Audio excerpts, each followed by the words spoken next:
ada antibakteri. Antibakteri itu adalah apa? Antibakteri itu adalah bahan yang dapat membunuh atau menghambat aktivitas mikroorganisme. Nah, bahan antimikroba itu dapat secara fisik atau kimia dan berdasarkan peruntukannya dapat berupa desinfektan, antiseptik, sterilizer, dan sanitizer. Lalu bahan kimia yang mematikan bakteri itu disebut bakterisidal, sedangkan untuk bahan kimia yang menghambat pertumbuhan itu disebut bakteriostatik. Sekian presentasi dari kelompok 1. Mohon maaf bila ada kekurangan. Apakah ada pertanyaan dari kelompok lain? Terima kasih. Terima kasih teman-teman. Silahkan kalau ada yang mau ditanyakan, boleh.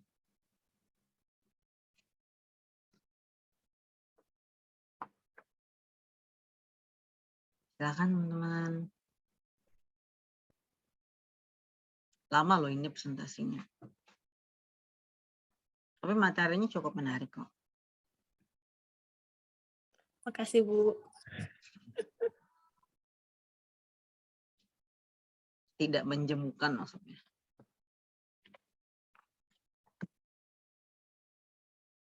Gimana teman-teman? Ada yang mau ditanyakan kah? Silakan. Ada nggak?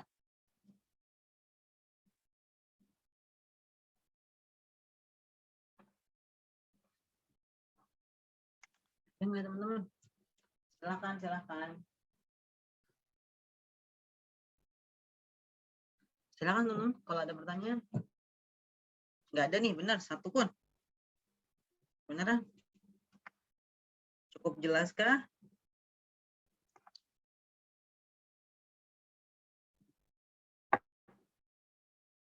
Sylvia jelas nggak? Sylvia tadi yang dijelasin sama Flarita dan kawan-kawan.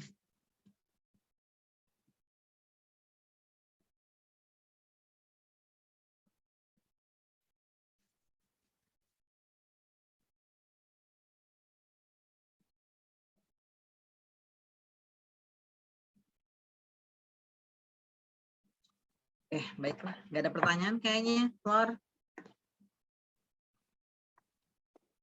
Ya udah ditutup aja, nggak apa-apa lah. Terima kasih banyak sudah mau mendengarkan presentasi kami. Jujur masih gugup, Bu. Udah lama nggak presentasi kita bertiga.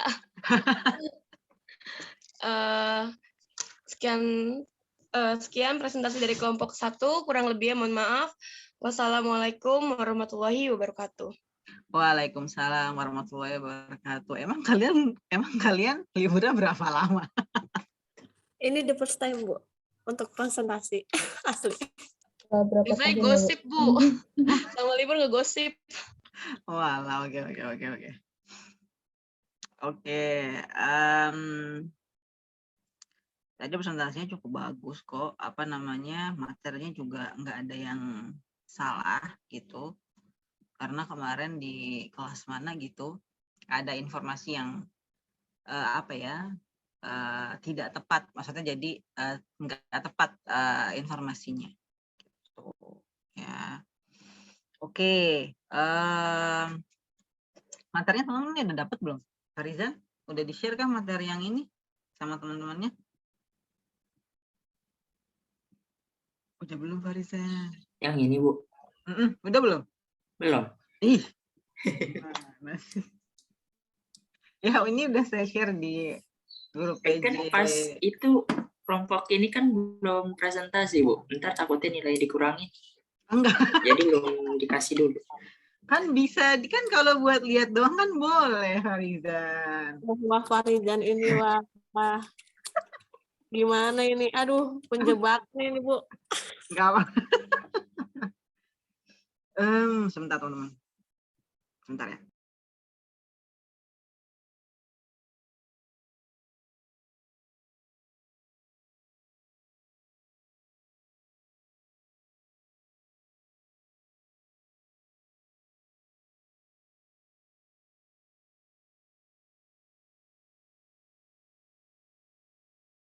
Oke, nggak apa-apa. Itu kemarin sebenarnya saya bercanda doang kok Kak Rizan. Soalnya tuh kelas di S1 kah? Oh, di kakak kelas kalian.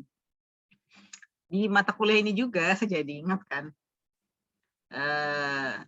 Jadi dia itu pakai PPT-nya saya, tapi dia dapatnya bukan dari saya. Dia dapat dari temennya dari kampus lain. Hebat nggak sih? PPT saya tuh ada di mahasiswa, tapi bukan anak IKIFA.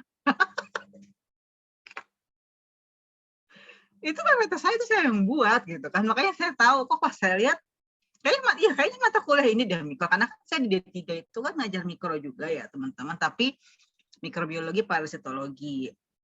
Tapi memang materinya jauh lebih dalam di S1 ya daripada di D3 gitu kan. Nah itu kok pas saya lihat kok kayak PPT, dalam hati saya kok kayak PPT gue ya. Terus saya tanya dong sama anaknya, ini kalian dapat PPT dari mana? Katanya gitu.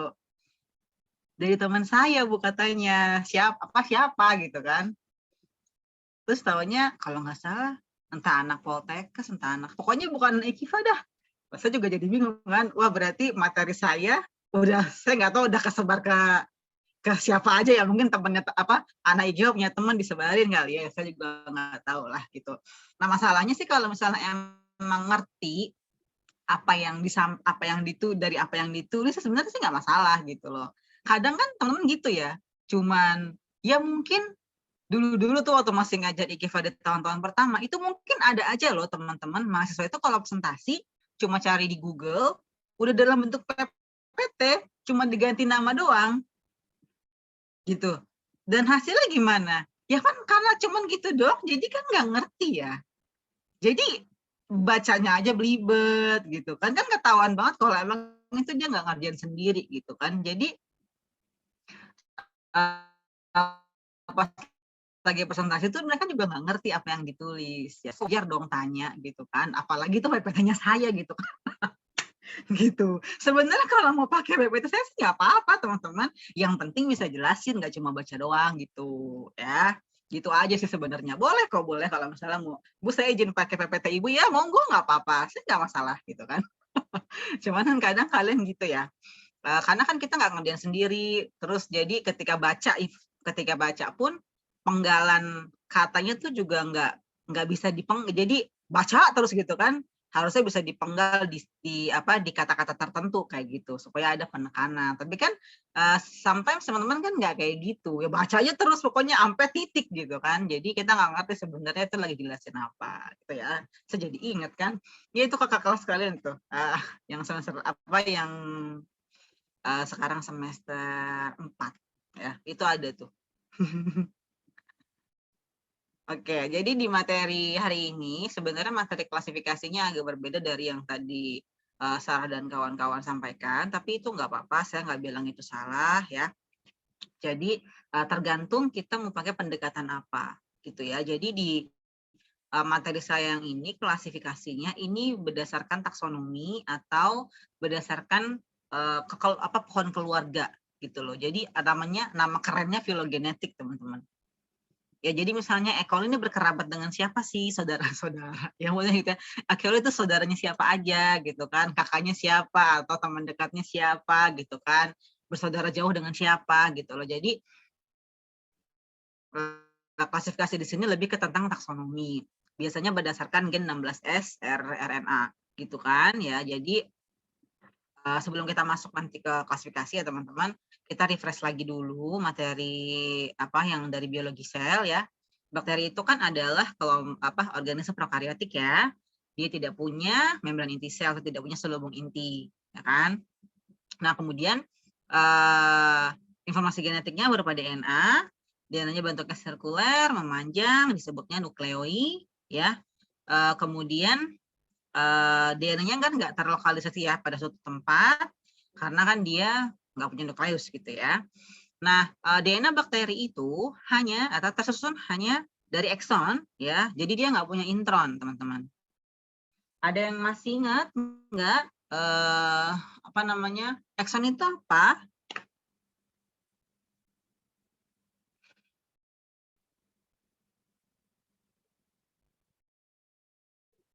Ada yang masih ingat nggak? Ini bukan Bu. Dia tuh bagian yang bakal apa sih? Bagian yang bakal menyandi bagian dari RNA. Pokoknya kayak berhubungan sama RNA gitu. Oke, ya jadi jadi ekson itu bagian yang menyandikan protein lah ya. Sedangkan yang intron itu dia blank sequence. Nah, artinya teman-teman, karena bakteri itu dia kan satu sel ya. Kalau di eukariotik itu kan dia punya intron. Ada proses splicing intron atau pemotongan intron kan. Nah, kalau dia cuma satu sel, dia harus efisien gitu loh. Jadi ngapain dia punya DNA ada intronnya? Gitu kan, karena kan itu pasti takes time ya kan, apalagi dia cuma satu sel, makanya dia cuma ada eksonnya aja. Artinya semua DNA yang dia punya itu semuanya disandi menjadi protein gitu, yang akan mendukung dia untuk beraktivitas atau melakukan metabolisme dalam tubuhnya gitu ya. Nah kemudian apa namanya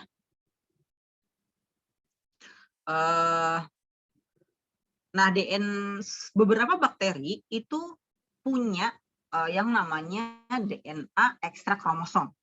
Kan kalau yang DNA biasa itu ya, yang nukleoid itu DNA-nya kan di dalam kromosom ya, atau intrakromosomal. Nah, ini ada yang DNA-nya di luar kromosom. Yaitu dia biasanya tergabung dalam plasmid namanya.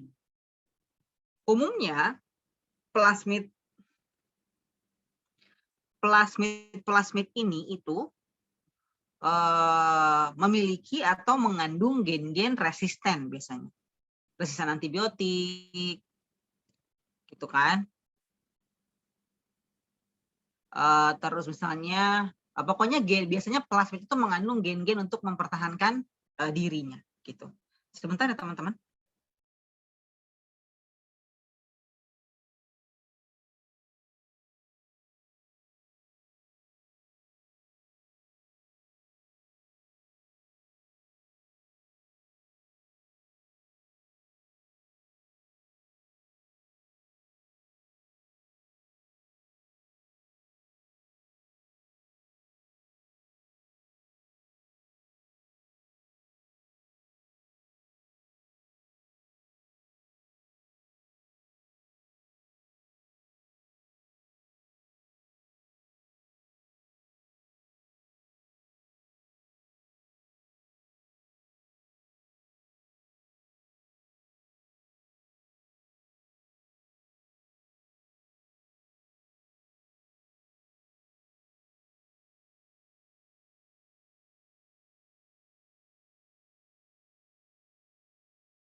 Oke teman-teman, sorry. Ada tamu ternyata. Oke, jadi tadi ya, sekali lagi beberapa bakteri itu punya yang namanya plasmid. Nah, plasmid itu dia adalah DNA ekstra kromosom, ya jadi dia lokasinya emang di luar dari nukleoid.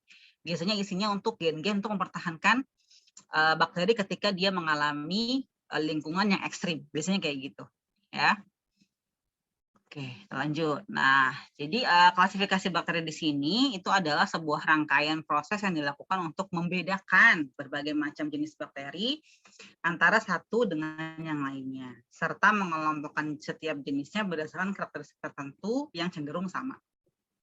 Gitu ya. Nah, kemudian berdasarkan aturan terstandar di dalam sistem taksonomi biologi berskala internasional, yang dipelajari secara spesifik pada kajian klasifikasi organisme. Jadi ini berdasarkan keberadaan RNA ya teman-teman. Bukan berdasarkan yang tadi benar juga kok, berdasarkan misalnya kebutuhan oksigen, kemudian cara mendapatkan energi gitu kan. Nah jadi ini adalah pohon filogenetik atau pohon keluarganya dari bakteria, ya. Jadi ada Proteobacteria, ada Nitrospira, ada Firmicutes, Actinobacter, ada Cyanobacteria, ya. Tapi ini nggak teman-teman harus hafalkan semua ya, karena ini banyak banget. Ya, ini ada sangat banyak. Ya, jadi ini tidak perlu dihafal semuanya ya teman-teman. Jadi nanti kita fokusin di bakteri gram positif sama bakteri gram negatif aja, gitu ya. Nah, jadi kalau mau hafalin semuanya, jadi awalnya itu cuma ada 23 film. Sekarang lebih dari 80 film. Ya, saya juga nggak hafal kok teman-teman. Gimana hafalnya gitu ya. Proteobakterianya aja ada banyak. Ada 1, 2, 3, 4, 5. Ada 5. Ada 5 kelompok ya. Ada 5 kelas. Ada gamma, beta, alfa, zeta, epsilon. Itu baru proteobakteria doang. 1 film. Ya, jadi banyak banget. Jadi nggak usah dihafalin semuanya ya. Nggak, saya juga nggak nyuruh teman-teman hafal kok. Ya. Oke, ini kita lanjut aja teman-teman. Nanti teman-teman bisa baca sendiri. Ini contoh dari purple sulfur bacteria, warnanya kayak gini ya. Yang hijaunya ini alga, ya, lagi blooming. Kemudian ini nitrifying bacteria, ada sulfur iron oxidizing bacteria. Kemudian ada metanotrop, ya, yang bisa memanfaatkan metan. Kemudian ini yang aerob dan fakultatif aerob. Ya, ada Pseudomonas. Ini bentuk Pseudomonas kayak gini ya teman-teman. Kemudian ada bakteri asam asetat. Ini yang menghasilkan nata. Ya, nata de coco itu dari fermentasi bakteri ya teman-teman. Udah tahu belum? Oh enggak. Ya, jadi itu adalah hasil dari fermentasinya bakteri. Pakainya Acetobacter pseudomonas. Ya. Oke, kemudian ini yang free living aerobic nitrogen fixing yang bisa menembak nitrogen tapi yang hidup bebas ya, tidak bersimbiosis dengan tanaman, dengan akar tanaman ya. Kemudian lanjut lagi ada Neisseria, Chromobacterium sama keluarganya yang lain ya. Jadi kalau ini Chromobacterium ini adalah bakteri gram negatif ya. Dia menghasilkan pigmen warna ungu ya. Jadi ini adalah bakteri yang dulu saya pakai ketika saya tesis. Warnanya ungu teman-teman, cantik memang. Karena dia menghasilkan pigmen violacea namanya. Oke, kemudian ini bakteri enterik ya yang berkaitan sama pencernaan, ada Escherichia, Salmonella, Proteus dan Enterobacter. Ini keluarganya si E. coli, keluarganya. Ya. Kemudian biasanya kalau berkaitan sama enterik bakteria itu berkaitan dengan fermentasi gula ya, laktosa, manitol, kemudian sukrosa ya. Kemudian ini Vibrio dan kawan-kawannya, ini biasanya hidup di air kayaknya ya. Lanjut ini Rickettsia. Kemudian ini morfologi unusual proteobacteria yang bentuknya spiral ya teman-teman. Oke, kemudian ini Firmicutes dan Mollicutes dan Actinobacteria. Ini golongannya bakteri gram positif ya. ada yang berspora, ada yang tidak berspora. Kemudian kita lanjut ya teman-teman, Chlamydia, kemudian Planktomyces, ada Verrucmicrobia. Ya, jadi emang ada banyak banget ya teman-teman, sangat banyak. Dan itu biasanya ya, yang banyak ini yang bisa dikulturkan, ya. Yang nggak bisa dikulturkan itu mungkin lebih banyak lagi, ya. Oke, ya.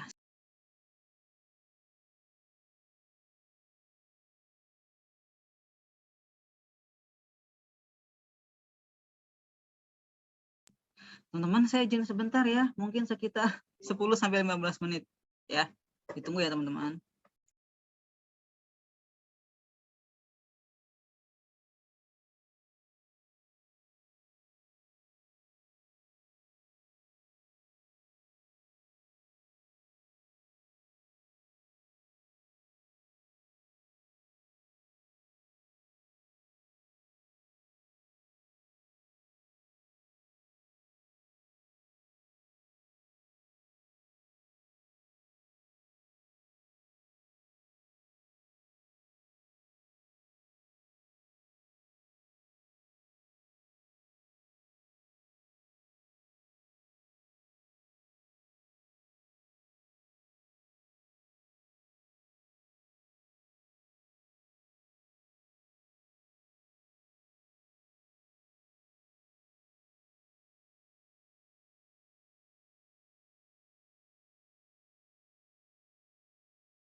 Oke, udah jadi teman-teman, udah sama suami saya aja.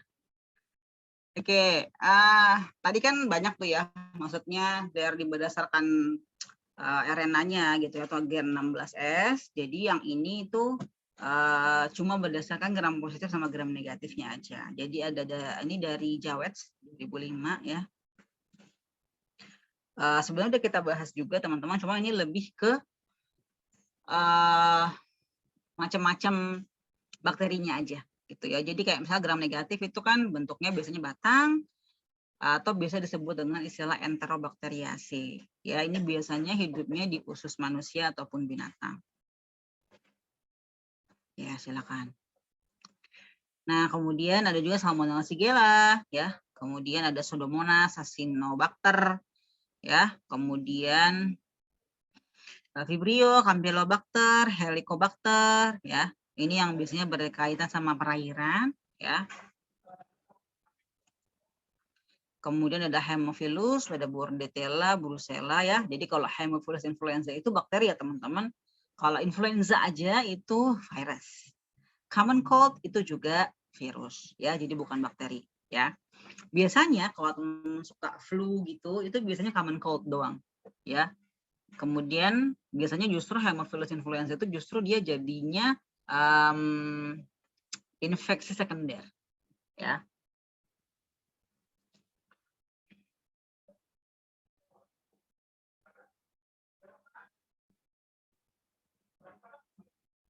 Oke.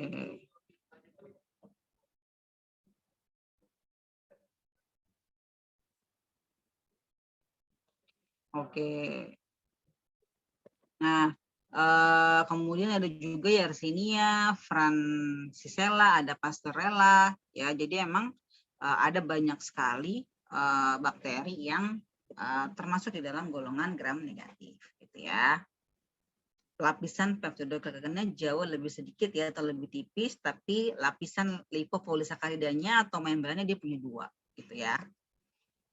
Oke, ini yang bakteri gram positif ya, ada. Jadi bakteri gram positif pun ada yang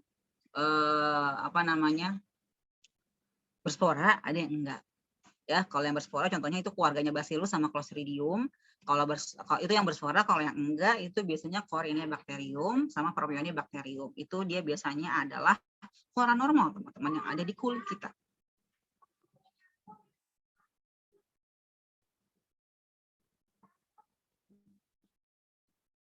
Oke.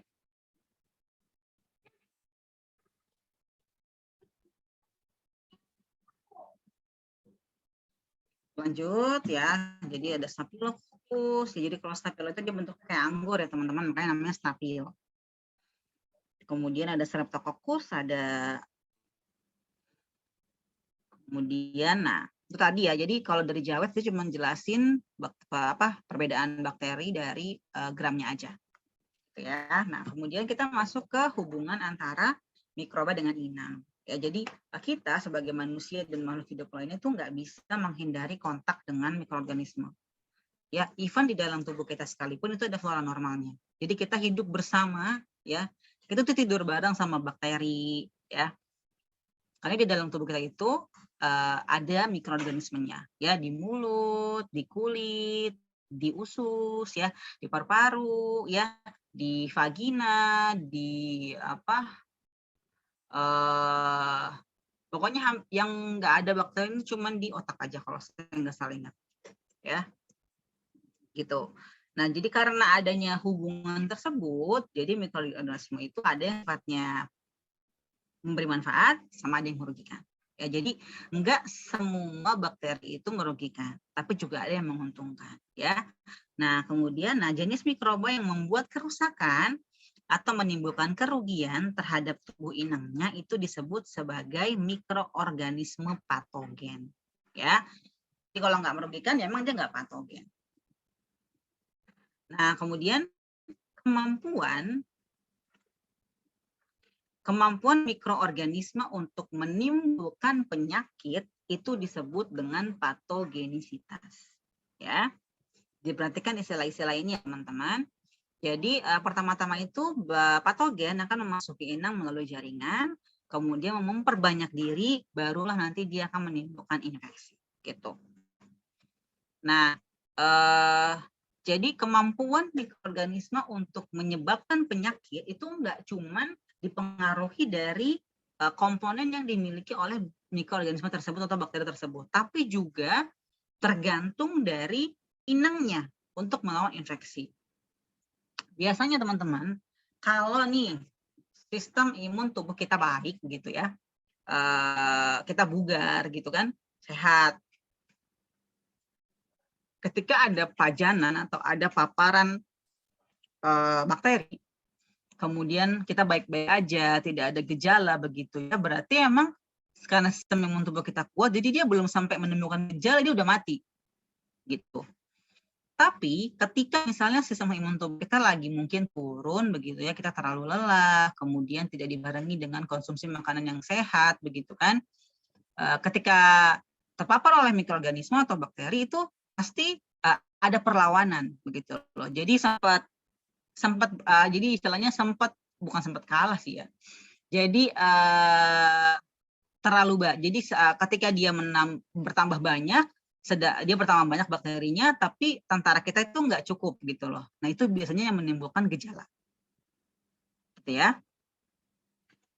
Oke, kemudian flora normal ini pada umumnya tidak patogen ya teman-teman, tapi dia bisa bersifat patogen pada orang yang punya kekebalan tubuhnya yang rusak atau rentan. Contohnya itu namanya adalah patogen oportunistik. Jadi dia bersifat patogen ketika ada kesempatan. Biasanya ini terjadi pada orang-orang yang terkena HIV/AIDS, ya, atau orang-orang yang terkena autoimun juga, gitu ya. Jadi sebenarnya dia nggak patogen teman-teman, tapi karena sistem imun tubuhnya rendah, jadi ya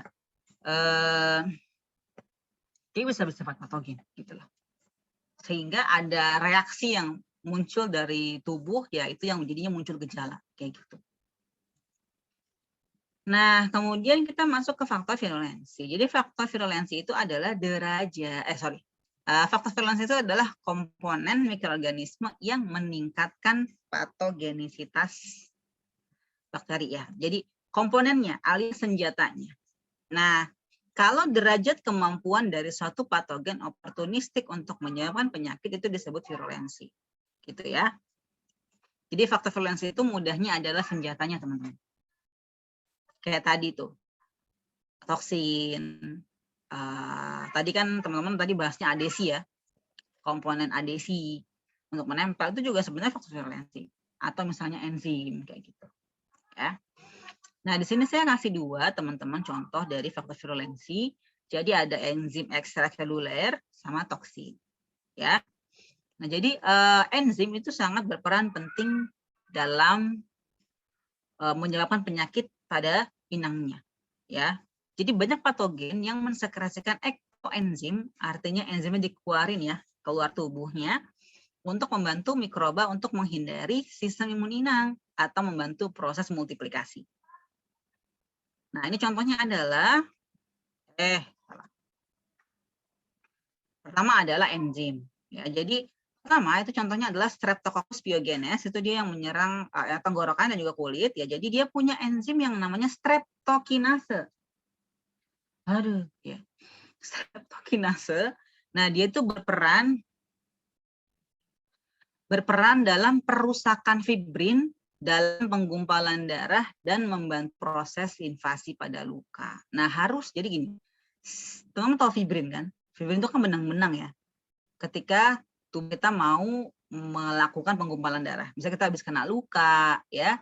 Nah, ini si streptokinasenya justru ngerusakin fibrinnya. Jadi nggak terbentuk itu benang-benang fibrinnya itu, sehingga darah nggak jadi menggumpal. Jadi dia bisa lebih masuk lagi lebih dalam. Gitu teman-teman. Ya. Kemudian ada Staphylococcus sama Streptococcus, itu dia punya enzim yang namanya leukosidin.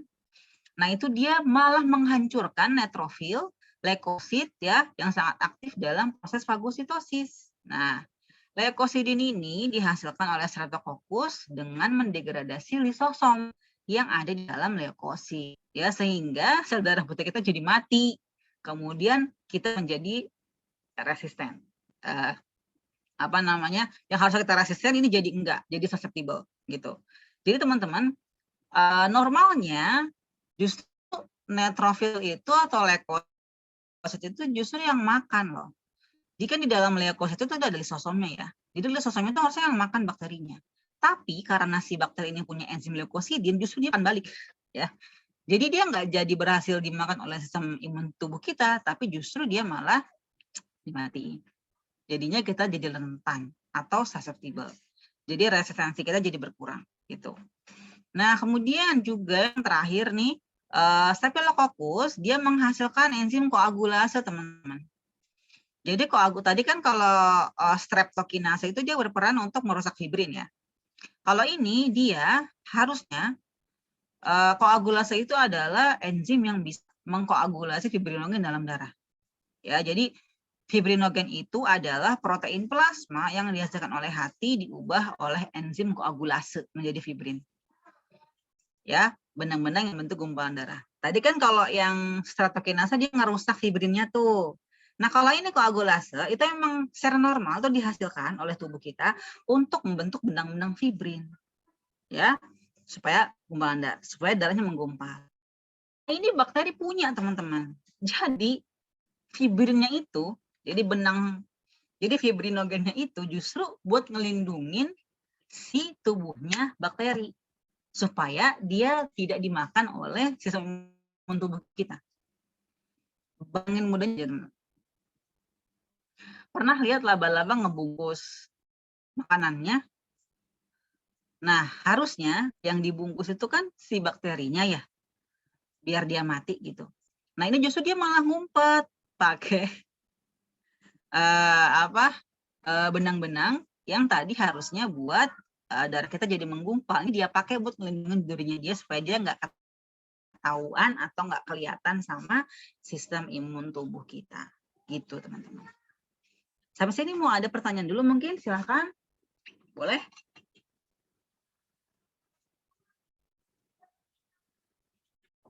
Jelas nggak? Farizan jelas nggak, Farizan? Farizan jelas nggak? Atau masih cerna? Bu izin tanya Bu. Oke, silakan Abdul. Kenapa Abdul? Tadi kan ada istilah patogen Bu ya. Itu patogen itu apa sih Bu? Patogen itu adalah mikroorganisme yang dapat menimbulkan infeksi. Gitu Abdul. Jadi kalau mikroorganisme tapi dia tidak bisa menimbulkan infeksi, namanya bukan patogen. Itu. Gimana Abdul?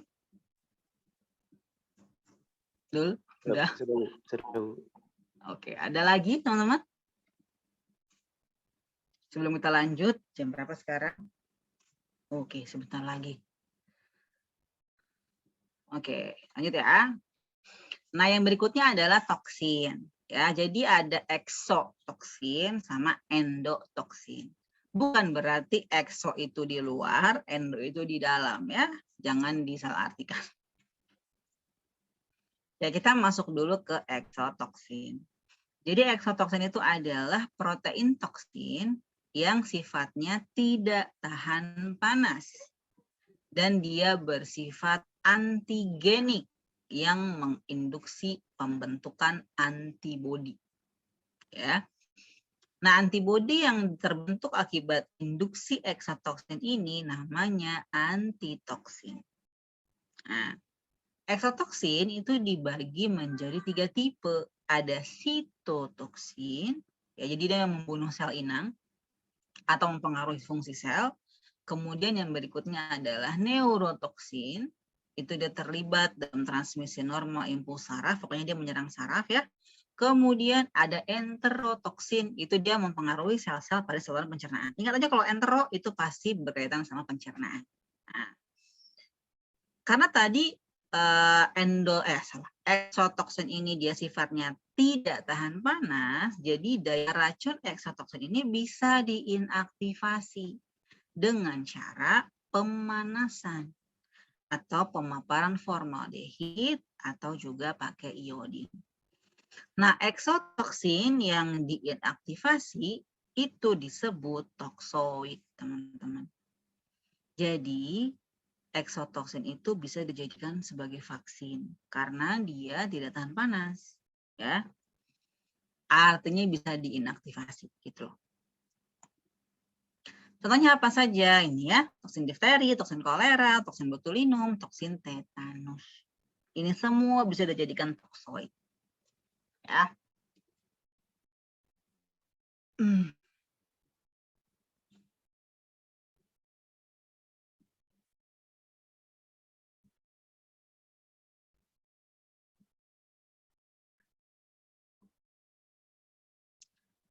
Oke. Bedanya apa Bu sama endotoksin? Endotoksin itu, jadi kalau ekso yang tadi itu pada umumnya dihasilkan oleh bakteri gram positif. Ya. Sedangkan untuk endo itu dihasilkan oleh bakteri gram negatif baik yang patogen maupun non patogen. Oke. Nah, selama masa pertumbuhannya maupun pada saat sel lisis. Nah, jadi teman-teman, jadi bagian toksin ini adalah bagian dari outer membran atau membran luarnya bakteri gram negatif yang tersusun atas LPS atau lipopolisakarida. Ya, jadi bagian lipid ada LPS. Yang disebut lipid A adalah endotoksin. Ya, sehingga endotoksin merupakan lipopolisakarida dan enterotoksin merupakan protein. Itu eksotoksin ya. Jadi kalau eksotoksin itu adalah protein gitu. Nah, endotoksin itu tahan panas teman-teman. Jadi kebalikannya dari eksotoksin. Jadi dia juga antigennya lemah dan dia nggak bisa diubah menjadi toksoid. Nah, uniknya LPS ini bersifat toksik sehingga LPS ini enggak bersifat toksik sampai dia dilepaskan dari membran dinding sel, teman-teman. Gitu.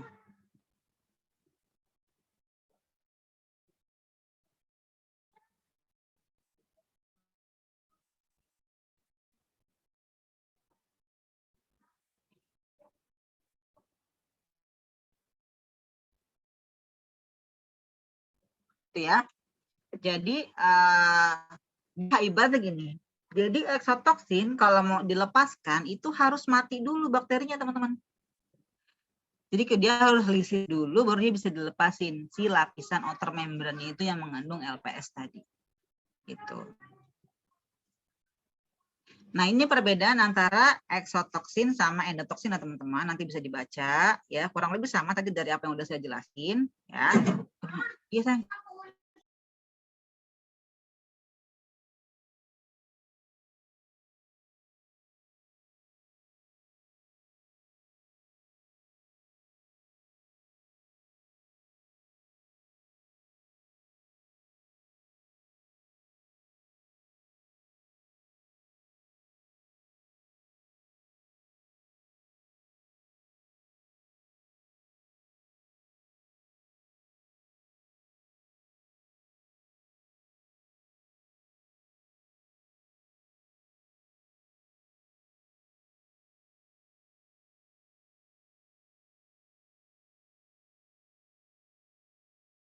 Maaf ya teman-teman, tadi ada anak saya.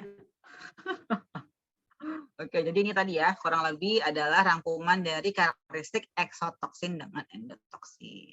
Ya. Oke, lanjut. Nah, sekarang adalah mekanisme penetrasi mikroorganisme patogen. Nah, jadi teman-teman, tahapan yang pertama yang dilakukan oleh bakteri patogen terhadap inangnya, itu dia harus mencapai jaringan inangnya dulu, kemudian baru memperbanyak diri. Jadi dia harus nempel dulu otomatis, kemudian dia baru masuk gitu ya. Jadi dia harus menembus kulit dulu, teman-teman. Atau dia harus menembus membran mukosa dulu. Atau dia harus menembus epitel usus dulu. Ya. Karena kan itu adalah barrier ya yang dimiliki oleh tubuh inang ya, dan menjadi hambatan dan menjadi hambatan untuk mikroorganisme untuk masuk ke dalam tubuh inang. Nah, kemudian setelah dia melewati kulit, kemudian masuk ke lapisan seputan, itu biasanya terjadi melalui luka. Makanya kalau teman-teman lagi luka itu better ditutup, jangan dibiarkan terbuka. Ya, nah sebenarnya patogen tuh hampir nggak pernah bisa nembus dan melewati kulit yang utuh. Jadi kalau kulit kita nggak ada lukanya, ya itu nggak bisa masuk, teman-teman, normally nggak bisa. Tapi ketika ada luka sedikit, itu bisa aja masuk, gitu ya. Nah, faktor yang membantu mikroba melakukan penembusan lapisan mukosa itu adalah motilitas atau pergerakan, gitu. Nah, Shigella sama Yersinia ini, ya. Jadi kan di dalam sel epitel kita itu ada yang namanya sel M, teman-teman. Nah, sel M itu adalah sel epitel khusus yang kandungan mukusnya sedikit di permukaannya. Nah, sedangkan ada bagian sel epitel yang bentuknya silindris itu biasanya dilapisi mukus yang lebih tebal. Nah, jadi karena tadi sel M itu lapisan mukusnya lebih tipis, jadi mikroorganisme itu atau bakteri-bakteri itu banyak yang bisa nempelnya atau menembus sel M karena mukusnya sedikit. Gitu ya. Jadi sebenarnya mukus itu adalah barrier kita loh, teman-teman. Itu yang bikin bakteri jadi nggak bisa gerak kalau ada mukusnya. Gitu ya. Nah, jadi ada beberapa bakteri yang punya toksin itu justru bisa menghilangkan mukusnya supaya dia bisa lewat dengan lancar, gitu ya. Oke. Nah, hilangnya mukus akan memudahkan jalan masuk mikroba ke sel epitel mukosa walaupun mikroorganisme penghasil toksin tersebut ingin menghindari pencucian selama proses ini, gitu ya. Jadi gini ya teman-teman. Tahapnya adalah pertama dia nempel atau adesi dulu, kemudian dia berkolonisasi, tumbuh banyak gitu ya. Kemudian baru ketika dia sudah sampai pada konsentrasi tertentu atau pada jumlah sel tertentu, dia baru mengekspresikan faktor virulensinya. Kemudian setelah itu dia baru menyebar ke jaringan. Kemudian bisa jadi dia menyebar juga ke jaringan atau ke pembuluh darah limfatik, pembuluh limfatik. Gitu teman-teman. Ya, jadi kunci atau poin pertamanya adalah dia harus menempel. Ya. Nah, ini teman-teman caranya atau mekanisme adesi yang dimiliki oleh mikrob ya. Jadi ini yang virus diabaikan teman-teman ya. Jadi sampai sini aja ya. Jadi ini adalah cara-cara bakteri bisa menempel pada inang. Kayak Neisseria gonorrhea, dia pakai Fimbriae-nya. Kemudian E. coli, dia pakai antigen kapsul antigen K. Kemudian Shigella juga pakai Fimbriae, dia nempelnya di epitel usus. Ya, Vibrio itu dia glycocalyx-nya yang mengarahkan dia untuk sampai ke epitel usus juga. Gitu ya teman-teman. Jadi masing-masing bakteri itu punya cara atau punya mekanisme penempelannya sendiri. Gitu. Ya. Oke, teman-teman, ini rangkumannya aja cuma dalam bahasa Inggris ya. Kemudian, nah ini contohnya dari gambar yang ada enzim. Jadi enzimnya dikeluarin, teman-teman. Kemudian dihancurin gitu. Ini toksin ya. Kemudian kalau ini dia menghalangi proses fagositosis ya. Nah, ini macam-macam infeksi yang terjadi ya berdasarkan lokasi.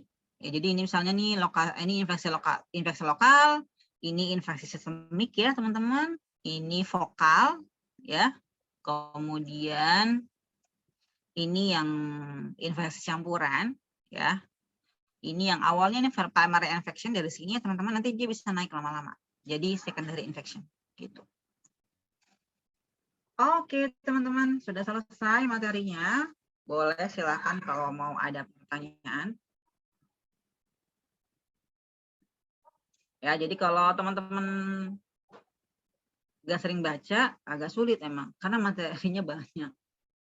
Ya, jauh lebih banyak kan daripada biologi sel. Ya kan? Gitu. Ya.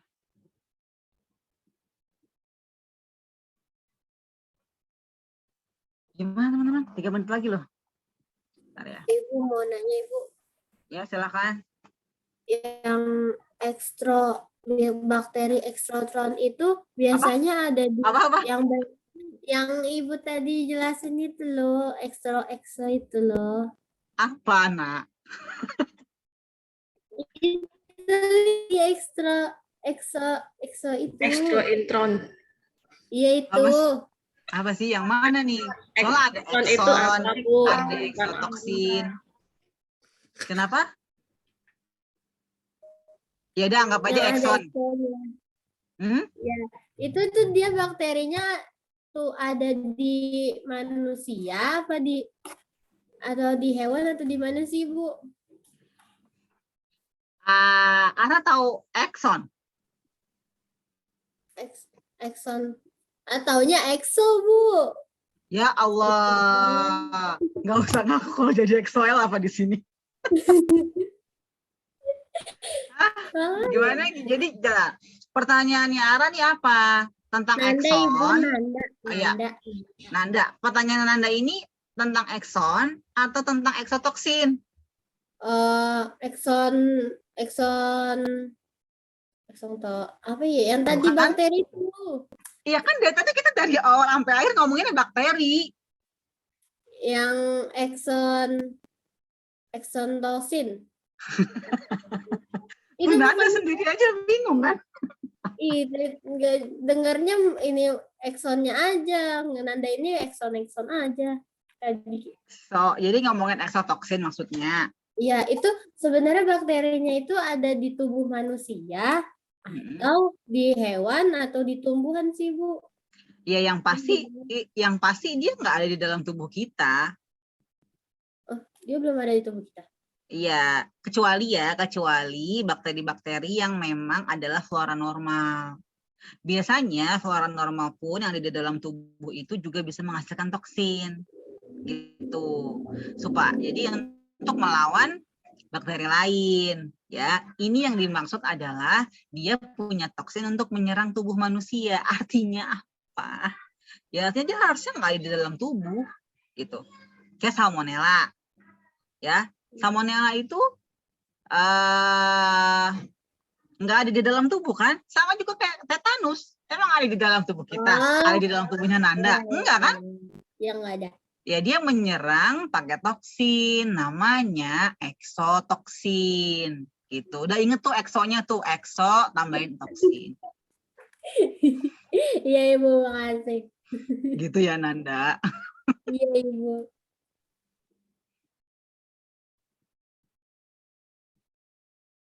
Ada lagi yang mau tanya? Ih, belum dibuka coba absennya. Atuhlah kumaha ya, nanti nggak bisa dibuka, udah 9.40.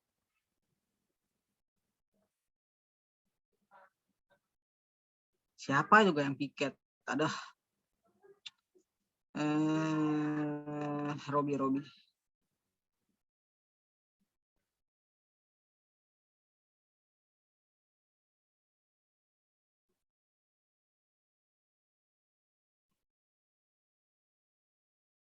Atau di sini siapanya? Ruang virtual 12 ada siapa ya? Tolong absennya dibuka dong.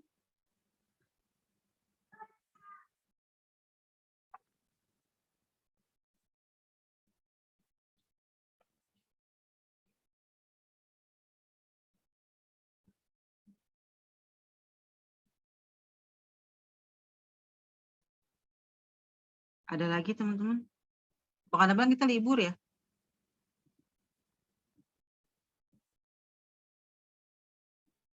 Lama.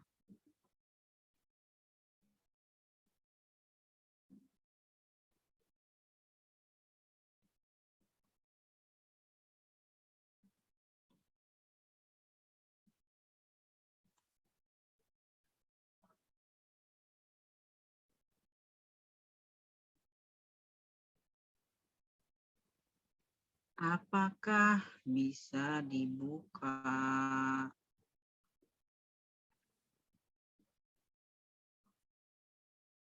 Aduh.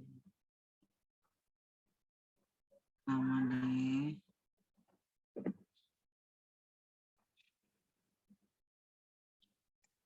Nah, Pak Robi.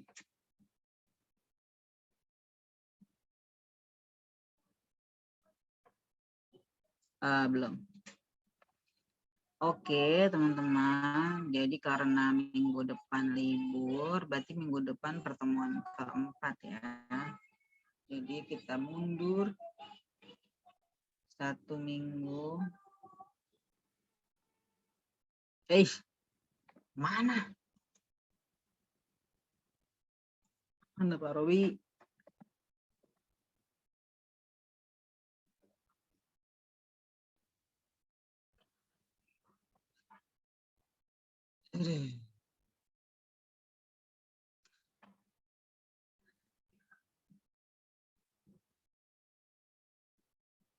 Terbu lagi loading. Oke.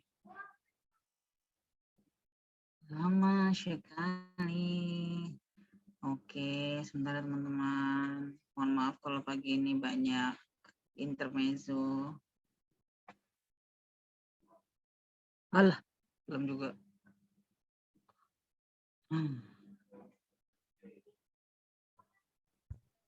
Bu, mata kuliah apa, Bu? Ya Robi.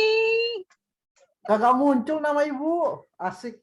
Astagfirullah, jangan-jangan udah nggak bisa dibuka lagi Pak Robi. Bisa, Robi. bisa, bentar.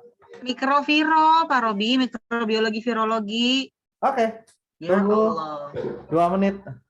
Ya Allah. Loading, Bu. Kumaha atuh lah.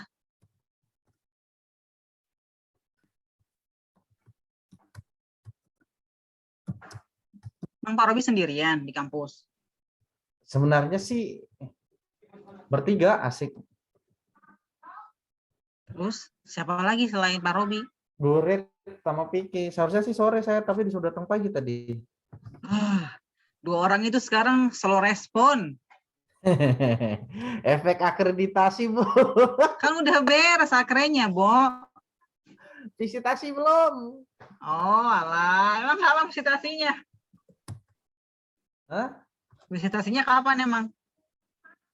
Visitasinya tinggal nunggu tanggal doang, baru kemarin diupload, Bu. Oh. Iya lo, tumben lo, belum dibuka. Mana Pak Robi? Masih loading kah? 21 1B ya, Bu? Iya. Kelas 1B ya? ya, Bukannya 1A. 1A, 1B. 1B mah sore. Hah?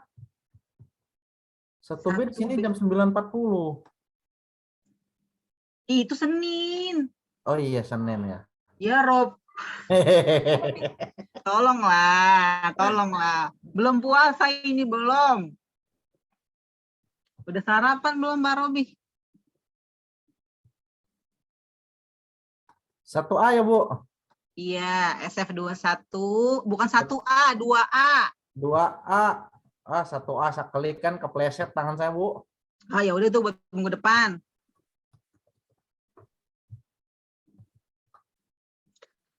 Woi, cepet komputer. Buset dah, loading lama amat. Ya ampun. Nggak tahu ini Bu Putri lagi teriak-teriak nih komputer, woi. 2A.